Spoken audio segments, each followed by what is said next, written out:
Carlo Ancelotti, um grande personagem do futebol, tanto como atleta quanto como treinador, o futuro treinador de alguma equipe, a gente não sabe. Atualmente ele está sendo cotado para a seleção brasileira, mas ainda não é certeza se ele vai assumir ou não, só o futuro dirá. De qualquer maneira, é um personagem muito interessante do futebol, que vale a pena a gente olhar um pouco mais de perto para tentar entender como ele monta suas equipes e qual é a grande contribuição que ele tem para o nosso esporte. E a gente vai fazer aqui a análise dos 4 principais pontos estratégicos de uma equipe: como o time se defende, como o time recupera, como o time avança em campo e como o time finaliza suas jogadas. Pois é, tava com saudade do draft ou não? A gente vai utilizar o modelo draft para entender um pouco o estilo de jogo do Ancelotti e, claro, dentro de cada ponto do draft, a gente vai olhar as diferentes equipes. O Carlo Ancelotti tem uma carreira muito extensa, passou por muitos times de futebol, viu muitas coisas e executou muitas coisas ali na beira do gramado. E é isso que a gente vai olhar de perto agora. E o primeiro ponto dessa análise, como os times se defendem, a gente vai falar da organização defensiva, a organização dos times sem a bola. E aí entra a questão da adaptação. O Ancelotti não tem um desenho defensivo muito bem definido que ele replica em todos os seus trabalhos. Até existe um padrão, alguns princípios ali que se repetem em diferentes trabalhos,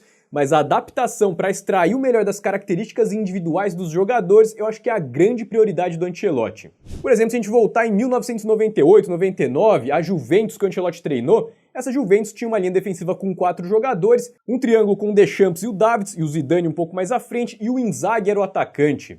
E aí uma estrutura muito parecida ele acabou tentando replicar no início do seu trabalho à frente do Milan, principalmente ali com os 2 volantes e o Rivaldo um pouco mais à frente, fazendo aquela função que seria mais do Zidane, mas essa formação não teve uma vida muito longa no Milan. No meio da temporada ele acabou sacando o Rivaldo do time e mexeu um pouco, e aí ele começou a adotar uma outra variação. Então ele acabou desfazendo aquele triângulo, recuou um pouco mais o Pirlo, fechou o Gattuso e o Seedorf, colocou o Rui Costa na frente, formando praticamente um losango, e com isso ele também arrumou um espaço para o Shevchenko no time e passou a jogar com 2 atacantes. E o Milan, obviamente, foi o trabalho do Ancelotti que durou mais tempo, então ele acabou tendo que adaptar, e ficou claro essa variação que ele vai criando de acordo com os atletas que ele tem à disposição. E ainda teve mais uma terceira versão do Milan, que foi com a chegada do Kaká. E esse esquema ficou conhecido como a árvore de Natal, onde ele jogava ali com uma linha de 4, 3 meio-campistas, 2 mais adiantados e um centroavante, um 4-3-2-1. Forma ali um triângulo ou uma árvore de Natal, como ficou conhecido esse esquema. Mas de qualquer maneira fica claro para mim essa importância de adaptar, de fazer as variações de acordo com as características dos jogadores. Você vai perceber que isso acaba permeando outros aspectos aí da estratégia do Ancelotti. Mas as variações continuam. Por exemplo, no Chelsea ele acabou adotando um 4-3-3 ou um 4-1-4-1, enfim. Ele recuava um pouco mais o Mikel, deixando o Lampard e o Essien mais fechados e o Malouda e o Kalou fechando pelas pontas e o Anelka mais solto à frente.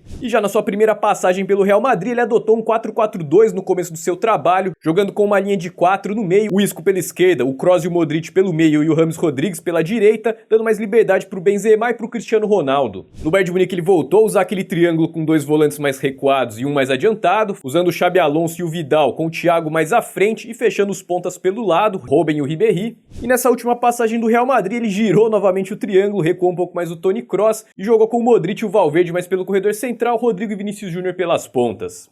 Então se a gente fizer 2 extremos entre treinadores que têm um modelo de jogo mais bem definido, que tentam adaptar os jogadores para aquele modelo, e um outro estilo de treinador que tenta se adaptar aos jogadores que ele tem à disposição, o Ancelotti definitivamente está nesse outro extremo aqui, de treinadores que tentam se adaptar aos jogadores que ele tem à disposição. De fato ele não tem um esquema tático fixo que ele fica tentando replicar em todos os trabalhos que ele passa. Bom, agora vamos falar um pouco sobre como o time recupera a bola. Se é um time mais proativo, ou seja, aquele time que vai em busca da bola, independentemente de como o adversário tá ou o que o adversário tá fazendo, ou se é um time mais reativo, que adota mais a organização, a paciência, para esperar as ações do seu adversário para daí sim recuperar a posse de bola. Bom, e entre desses 2 extremos entra a questão da adaptação. Os times do Ancelotti mostram adaptação de acordo com o cenário da partida, então muitas vezes a gente viu o Real Madrid mais reativo, marcando da intermediária para trás, esperando seus adversários. Então, por exemplo, nesse Real Madrid atual a gente viu muitas vezes o time adotar estratégias mais reativas, mesmo jogando em casa.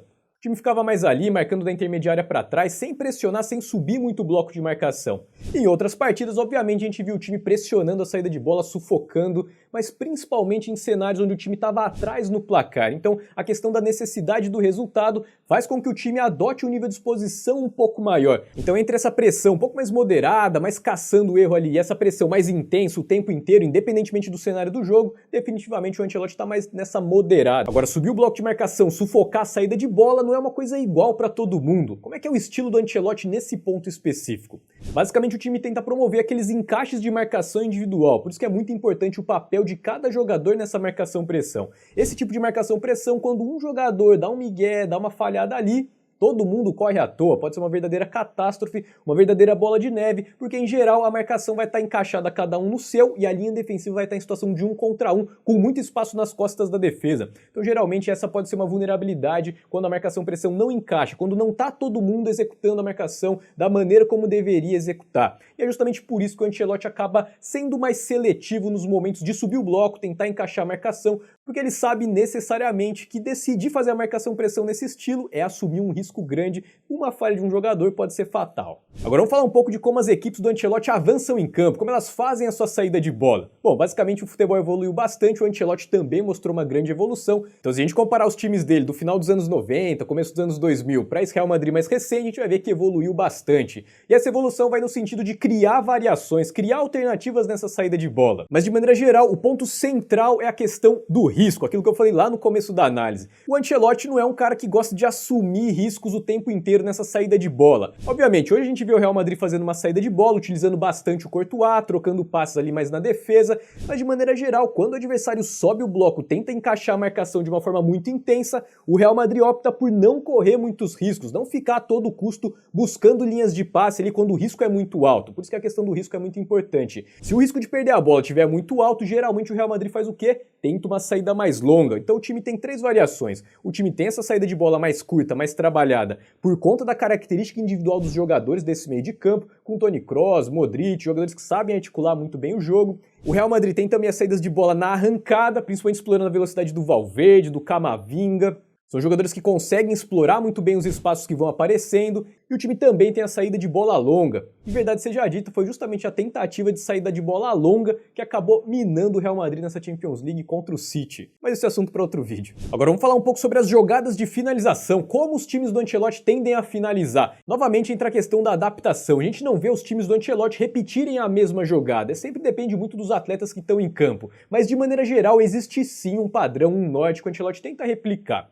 Quando a gente está falando de jogadas de finalização, eu vou considerar aqui os casos de jogadas de finalização atacando o bloco recuado, ou seja, o adversário está lá bem postadinho na defesa. O que os times do Ancelotti tentam fazer nessa situação? Analisando esses trabalhos, a gente nota bastante que o Ancelotti é um cara que estimula muito a criatividade dos seus jogadores. Então se a gente fizer mais uma vez aquele extremo entre um técnico que é mais controlador, que ele treina exatamente os movimentos, aquela coordenação coletiva para atacar o bloco adversário, criar espaço, jogadas combinadas, e um técnico que confia mais na intuição dos seus jogadores, naquele improviso ali na última faixa do campo, o Ancelotti definitivamente está mais nesse grupo aqui dos treinadores que estimulam a criatividade, estimulam a intuição dos seus atletas, mas que partem de um posicionamento inicial muito bem definido que ele repetiu em vários trabalhos. E qual que é esse posicionamento? Geralmente o Ancelotti, então, ele usa muito a aproximação próximo de onde está saindo a jogada, encostando os meio-campistas, encostando os atacantes, então geralmente ele não joga com pontas muito fixos. Isso ficou muito claro nesse último trabalho dele aqui à frente do Real Madrid, onde o Rodrigo, o Vinícius Júnior estavam sempre encostando próximo ali do Benzema, o Benzema recuando, saindo muito da área. Agora esse posicionamento inicial do ataque tem um segundo ponto importantíssimo. Os times do Ancelotti não abrem mão de atacar na inversão, usar amplitude, né, como muita gente fala, o corredor do outro lado. E geralmente ele usa até a descida dos laterais para fazer isso, e essa é uma excelente maneira de você colocar dúvida na marcação. Então basicamente os times do Ancelotti se compactam, se o adversário fica um pouco mais aberto dentro de campo, se preocupando com a inversão, geralmente o que acontece? Abre espaço por dentro do bloco, os times do Ancelotti criam superioridade numérica, trocam passe, ou a marcação fica desencaixada, alguém arranca com a bola dominada para dentro do bloco de marcação, gera vulnerabilidade por conta dos espaços que o bloco ali descompactado podem oferecer. Agora, se o time adversário se compacta demais, começa a aparecer espaço lá na inversão, por isso que é importante ter essas duas alternativas. Linhas de passe curtos ali para conseguir infiltrar no bloco, caso apareça o espaço, e também uma alternativa para fazer a inversão. Por mais que o adversário deixe um jogador aberto aqui, isso vai gerar uma situação de 1 contra 1. Então, de maneira geral, esses são traços bem marcantes aí para atacar bloco recuado que o Ancelotti usa em diferentes trabalhos. Bom, e uma coisa que muita gente me pergunta é que caso o Ancelotti assuma a seleção brasileira, qual que vão ser as grandes diferenças aí em relação ao Tite? Eu destaco 2 grandes diferenças que vão ser bem marcantes, a gente vai notar desde o começo do trabalho. A primeira delas é justamente essa liberdade maior no ataque. O Tite acabava adotando um posicionamento inicial mais engessado, né, mantendo os pontas mais abertos, né, o Rafinha pela direita, o Vinícius Júnior pela esquerda, o Neymar sempre fazendo aquela movimentação ali por fora do bloco para iniciar as jogadas. Então era um time que acabava ficando um pouco mais previsível. Agora, muitas vezes, ser previsível não quer dizer que seja uma coisa negativa, principalmente se você tem uma boa jogada, que o adversário sabe que você vai fazer, mas que é uma jogada tão boa que mesmo assim ele não consegue parar. E as equipes do Ancelotti, por conta dessa liberdade, improviso e movimentação próximo de onde está saindo a jogada, tendem a ser um pouco mais imprevisíveis. E de novo, imprevisíveis não quer dizer necessariamente ser melhor. Muitas vezes o time vai tentar cada hora alguma coisa e nada vai dar certo. Então é uma questão de eficiência. Muitas vezes você sendo previsível pode ser eficiente e muitas vezes você sendo imprevisível pode ser ineficiente. Não é uma regra, não tem uma relação direta. É tudo uma questão de eficiência. E uma segunda diferença bem marcante é a descida dos laterais. O Tite acabava segurando um pouco mais os laterais, fechava eles mais por dentro ali como volantes, fazia uma linha de 3 ali, né, para fortalecer o perde-pressiona, uma vez que toda vez que o Neymar tentasse perdesse a bola, já teria ali 3 jogadores para fazer o perde-pressiona. Isso acabava alimentando novamente uma tentativa para o Brasil finalizar as jogadas. Agora, como você pode perceber nessa análise, a amplitude, os corredores laterais para o Ancelotti e as inversões são muito importantes e ele usa bastante a aproximação dos atacantes por dentro para a descida dos laterais. Inclusive, você pode deixar aqui nos comentários quais análises você quer ver aqui futuramente no canal. Mas, obviamente, você não precisa ficar esperando que eu faça as análises. A gente tem bastante coisa para fazer aqui no Categoria Canal. Você pode fazer suas próprias análises. Obviamente, você não precisa produzir vídeos mirabolantes,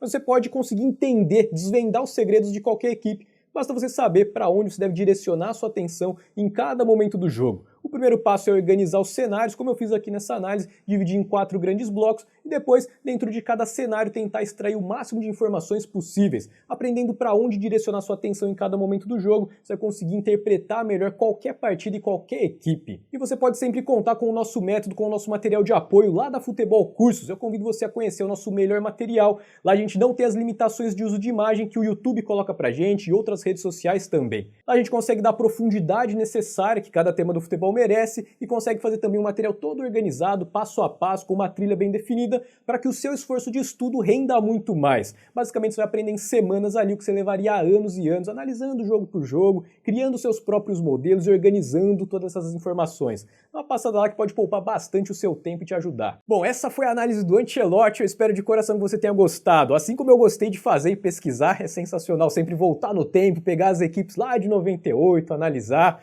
Eu me divirto bastante e gosto demais. Vou ficando por aqui então, um grande abraço e até o próximo vídeo.